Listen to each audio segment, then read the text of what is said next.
Nós estamos iniciando hoje então a Paixão do Senhor com o Domingo de Ramos, e pelo que nós vemos nas leituras, trata-se de um começo de uma vida simples e pobre, de uma criança que nasceu numa manjedoura, e quando apresentada ao templo, foi oferecido um casalzinho de pombas, que era o que os pobres podiam oferecer. Os ricos geralmente ofereciam gado, os pobres ofereciam casalzinho de pomba. Hoje nós iniciamos no centro comunitário com o primeiro evangelho de Marcos 11, de 1 a 10, e ali a gente vê que Jesus monta no jumentinho. Os grandes reis e mestres, as pessoas ilustres da época de Jesus, eles andavam naqueles cavalos brancos, os garanhões que chamavam, muito bonitos e enfeitados. Jesus aqui, no final da sua caminhada terrena, ele monta num jumentinho e sai andando no meio do povo, mostrando desde o começo da sua caminhada até o final que a humildade é fundamental para segui-lo, para encontrar o reino de Deus.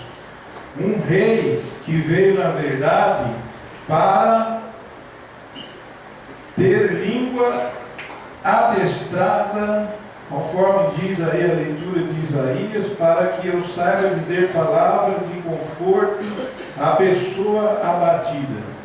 Então, todo cristão, quando quer realmente levar a sério o seguimento do Mestre, deve fazer isso.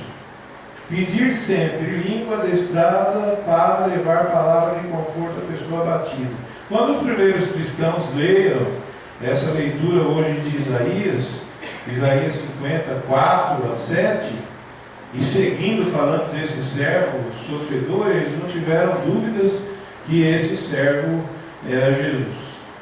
Esse servo, ele passou pelo caminho, por esse mesmo caminho que nós passamos na terra, um caminho de alegria, de sofrimento, de dor, de corrupção. Ele passou por aqui dando exemplo de humildade, de amor, de carinho e amor profundo, porque ele próprio vai dizer que não existe amor maior do que aquele que dá a vida pelos seus amigos. Já não vos chamo servos, eu vos chamo amigos. Então, além de amigos de Jesus, nós também somos irmãos de Jesus, uma vez que ele se encarna, que ele assume a nossa natureza, menos o pecado, mas se encarna, se torna pobre, conforme Paulo vai dizer aí aos Filipenses. E hoje a nós, Jesus Cristo, existindo em condição divina, não se fez do ser igual a Deus numa usurpação, mas ele esvaziou-se a si mesmo, assumindo a condição de escravo e tornando-se igual aos homens. E isso é muito bonito. Um Deus que nos ama, um Deus que vem nos ensinar a como agir, como caminhar, como amar de verdade. E hoje nesse evangelho que os padres da liturgia da diocese escolheram o evangelho mais de forma breve, mas sempre de forma longa, justamente pela posição, pelo dia, Mas nós vemos que, em primeiro lugar, Jesus é condenado pelo simples fato de amar. Pelo simples fato de perturbar. É interessante, quando se fala de Jesus, porque muitas pessoas acham que Jesus morreu porque ele rezava. Só porque ele rezava. Claro que não. Jesus vai ter evangelho que ele vai chamar Pilatos de raposa. Jesus, ele questiona os sacerdotes justamente por causa da exploração do povo. Que eles exploravam, lembram-se do Evangelho, dias anteriores que nós ouvimos, que ele faz um chicote de cordas e expulsa todos do templo, porque eles faziam um absurdo. Principalmente na festa da Páscoa, que as pessoas subiam até a cidade para festejar. Então, se um objeto sagrado, um casalzinho de pombinhas custava R$10, eles vendiam 150. Não que os objetos sagrados não sejam importantes, ou que não possam se vender, não é isso que Jesus faz. O que ele faz é pegar um chicote de cordas e jogar todo mundo para fora, porque eles estavam se utilizando da fé do povo para enriquecer, explorando. Então, aí ele acaba pegando, de certa forma, ele acaba mostrando de clara, de nítida forma, a vontade do Pai. E por outro lado, o ódio daquelas pessoas que ali lideravam, os sacerdotes. E justamente, de um lado, o poder político, de outro lado, o poder religioso. O poder político era romano, o poder religioso era judeu. Então, como resolver o problema? Aqueles que estavam no topo da religião, que estavam muito bem, não queriam que continuasse do jeito que estava. Para eles estava tudo bem. O poder político queria que continuasse também do jeito que estava. Para eles estava tudo bem, porque se pagava altos impostos. Agora, quem sofria no meio de tudo isso aí era justamente o povo. Porque de um lado, o poder de Roma cruel e sanguinário. De outro lado, sumos sacerdotes, não vamos colocar todo mundo no mesmo saco, mas quase todos, interessados nos seus próprios bens, no seu próprio bem-estar. No meio, uma multidão sofrida, uma multidão que chorava, uma multidão que, principalmente os da periferia, lá da Galileia, eram chamados de meio-judeus. Meio pagão e meio judeus, porque eram pobres, porque não tinham como ofertar o que os sacerdotes da época pediam. E aí no meio nós temos o Mestre Jesus, que veio dar exemplo, que veio nos ensinar a caminhar. Os grandes da época incentivam o povo para soltar um assassino. Isso nós vemos na atualidade, né? Como eu poderia dar um exemplo na atualidade? Vamos pegar o que muita gente gosta, a maioria gosta, inclusive eu, né? Gosto muito mais. Jogo de bola. Eu não tenho coragem de andar com uma camisa do São Paulo. Porque eu posso encontrar um grupo de doido aí na rua palmeirense e me matar. Ou corintiano, qualquer outro.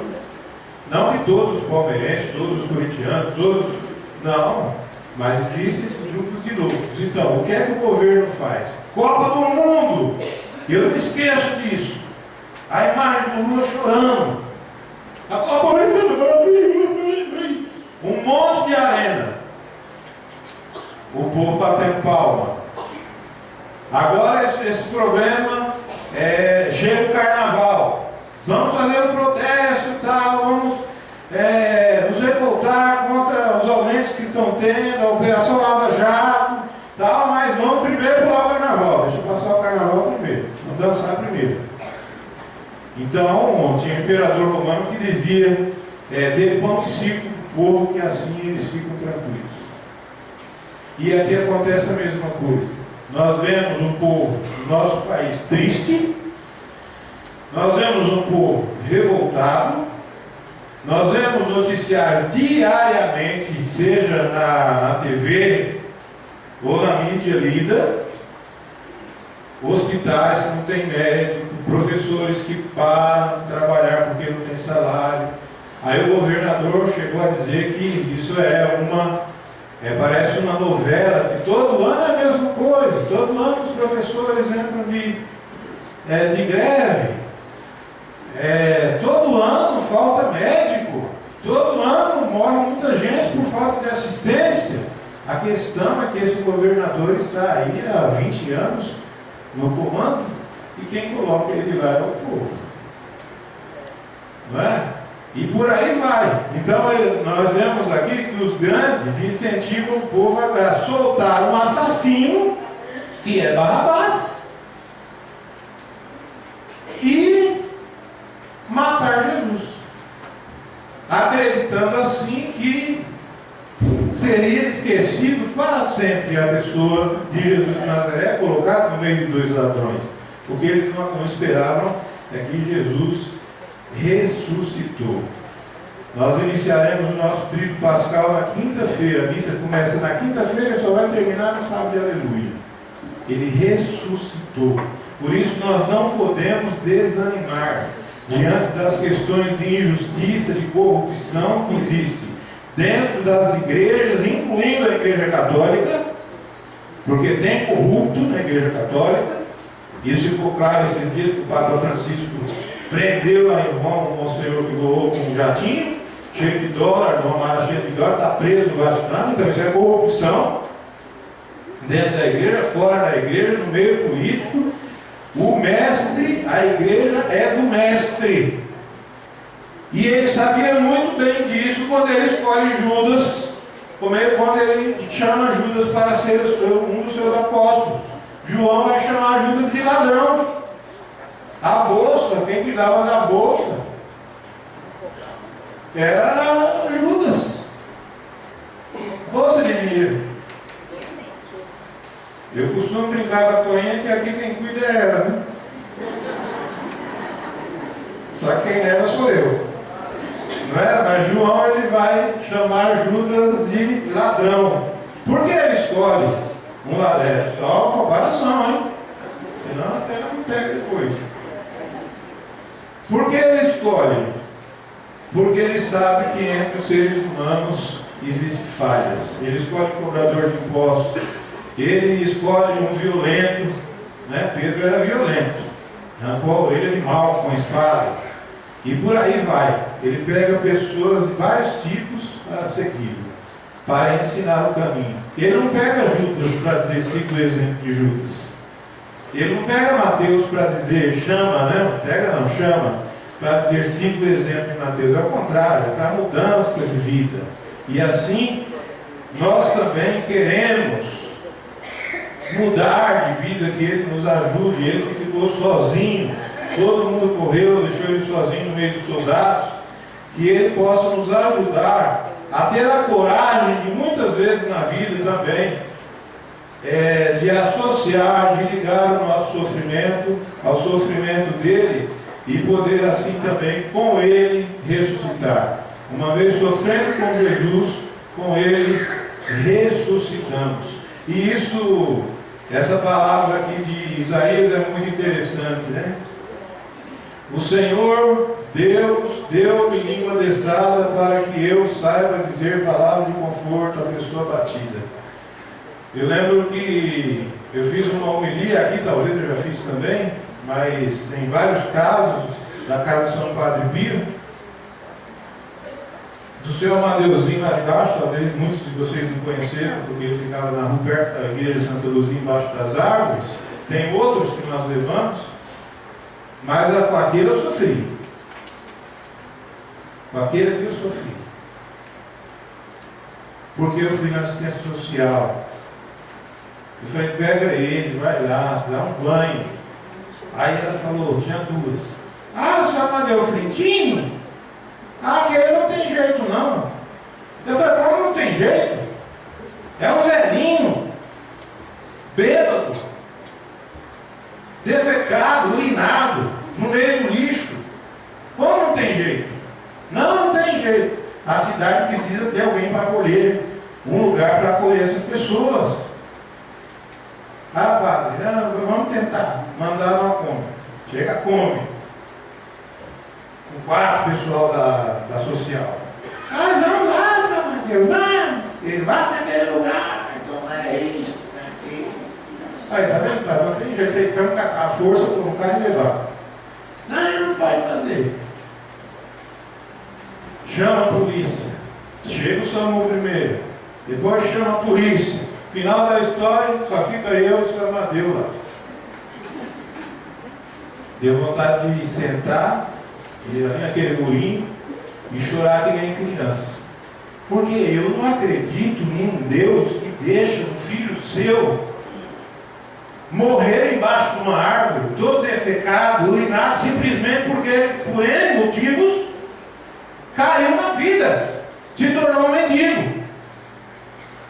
Eu não aprendi isso nessa religião, nessa fé.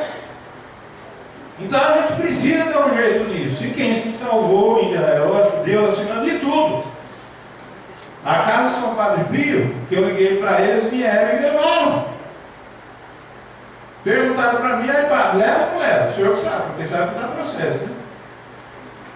Se o senhor falar leva, pode catar e levar. Deixa comigo. Depois mandaram lá a social saber onde eu coloquei. Ele falou, não fala onde eu coloquei porque vocês não vão ajudar o nada. Só para escrever lá que não é por aí não o caminho. Então na Padre Pio, no dia da homilia, disse: a São Padre Pio, a comunidade São Padre Pio, com todos os membros da paróquia, os benfeitores dessa paróquia e outras paróquias, todos os benfeitores, católicos ou não, disseram para as autoridades de São Bernardo do Campo que seu Amadeu tem jeito. Ele viveu com a gente até a morte. Ele ficou comigo na praia 3 dias. Eu levei ele no quiosque para passear. Paguei uma cachaçinha para ele. O homem que bebeu a vida inteira, apesar de tirar tudo de uma vez. Ninguém. Então tem jeito. Jesus mostra para nós que tem jeito. Na reunião que eu tive com o prefeito esses dias atrás, ele falou: o senhor, fiquei sabendo que o senhor falou aí coisa de mim, eu mereço todo o respeito. Eu falei: o que eu falo em nome da igreja. Tá, não sei. Depois eu falei com ele. Em particular, foram lá falar para ele que eu falei que ele não é digno de tomar a Eucaristia. Eu sei que tem ouvidos, né? Não tem problema. O que eu falei para ele é assim: eu não falei isso. O que eu falo aqui, toda pessoa que é a favor do aborto é indigna de entrar na fila da Eucaristia. Isso eu digo. Foi isso que eu falei para ele. Toda pessoa que é a favor do aborto, ela não pode entrar na fila da Eucaristia. Por quê? Porque esse Deus que a gente agora degusta na palavra e daqui a pouco descerá pela nossa garganta, é um Deus que veio para que todos tenham vida e tenham em abundância. Todos. Inclusive a criança que está viva lá dentro do santuário materno. Então o prefeito falou: e o caso do estupro? Falei: caso do estupro, primeiro, lei pesada em cima do estuprador. O miserável estupra, vai para lá, fica 2 dias e volta. Cata ele, não. Resolve o problema, cata e solta. Acabou. Deixa ele sair correndo. Se ele conseguir se salvar colocando paninho para não morrer, ele não imagina, resolve o problema. Cuida da mãe, dá aparato para ela, psicológico. Quanto à criança não é o estuprador e também a criança não é a mãe. A criança não quer, o Estado tem obrigação de cuidar da criança. É filho do Estado ou filha do Estado. Então, quando eu falo sobre essas questões, eu não estou falando contra uma pessoa, seja o Alckmin, seja o Marinho, seja a Dilma, seja quem for, é qualquer pessoa. Inclusive pessoas dentro da igreja. Isso o Papa deixa muito claro. Se eu for favorável ao aborto, o bispo é obrigado a me tirar imediatamente. Imediatamente. Então que Deus nos ajude para que nós possamos, primeiro, trabalhar essa questão de fé e política. Não ter medo da política. Nós precisamos de políticos honestos. Nós estamos pagando caro gasolina, tudo por causa de lei de político. Honestos. De uma igreja servidora, como diz o Santo Padre Francisco. Eu vim para servir. De uma igreja servidora, de uma igreja preocupada com o pobre, uma igreja, conforme diz Isaías aí, um Senhor que deu-me língua estrada para que eu saiba dizer palavra de conforto à pessoa que está morrendo, abatida. É essa a igreja que a gente sonha. E que Deus nos ajude, nós, que ajude os nossos governantes, a atual presidente e todos que estão aí, que movam os corações de todos, para que a sociedade seja mais feliz, seja mais santa, que tenha mais proposta para o jovem se jogar no sexo como objeto de prazer e drogas como fuga, mas que tenha sonho, e nós tenhamos assim um país melhor. Muitos já morreram, começando por Jesus, e muitos morrerão sonhando esse sonho que é de todos nós. Que Jesus nos ajude por intercessão da Virgem Mãe.